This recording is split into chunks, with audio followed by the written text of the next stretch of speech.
hakany taratasy aloha anay voalohany efa nivoaka moa izy iny zany ny araky le taratasy nalefanay taty ngamba omenareo anay le valiny taratasy satria efa nisy niantso anay mikasika an'le taratasy nalefanay hoe zay ny voalohany. Ny faharoa tongavana eto zany a de misy taratasy ty apelatana anaty omenan'ny président ny ACC sy ny membre ny haute cour constitutionnelle zany ty taratasy ty a taratasy fangatahana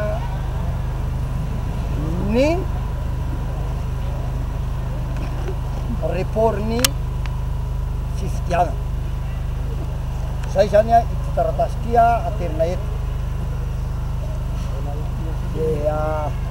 miandry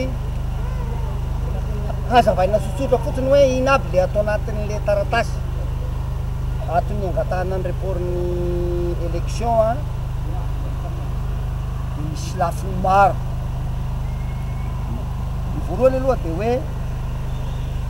anatina crise asika zao zay ny antony voalohany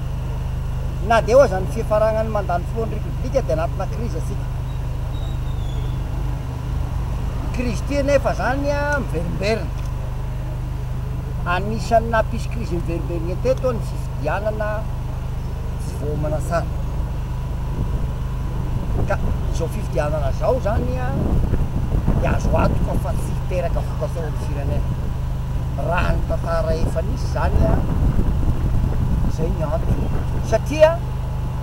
na ny lalam-pifidianana tsy misy zavatra ny fanaraha zay ny napiady ato am'izao. Faharoa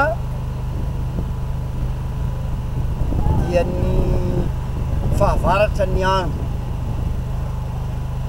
efa fahavaratra ny andro tsisy fifidianana manjary am'izany fahavaratra ny am'izany ao anatin'izay koa nefa hoe raha ataosika am'izao ny fifidianana dia fahavaratra ihany zany ny anaovana an'iny satria tsy maintsy fahavaratra koa am'izao vanim-potoana anaovana ny fifidianana ihany ny efa rany mandany n'izay olona hitondra reto zay zany a ny antony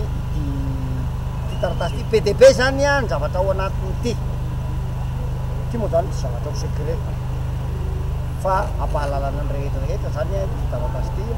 zay. Andriamatompety anisan'ny atongavanareo ety tory an'ny Andry Rajoelina azonao tany saina ve inavy le vesatra hiampanganareo azy? Tsy fitoriana Andriamatoa Andry Rajoelina ny ACC fa any amin'ny tribunal ka any amin'ny tribunal agnay rehefa avy eo anatin'ny taratasy de any isika miresaka. Faharoa manaraka zay azonao mba avoaka kely ve leo anaty valopo mba ho alaina sary kely to? Secret ka.